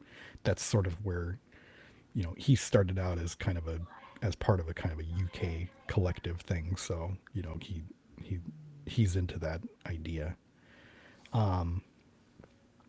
So Liam says the track "Breathe" started as just that kind of twangy guitar sound sample that kicks it off.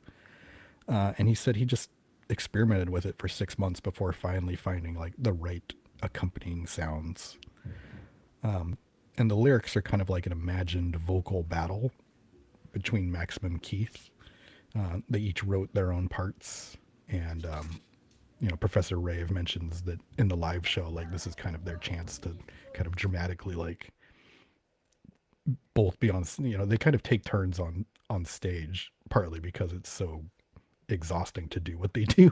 But this is the one where they're like both up there and they're both doing their thing together. The duet. Yes. Diesel Power. So I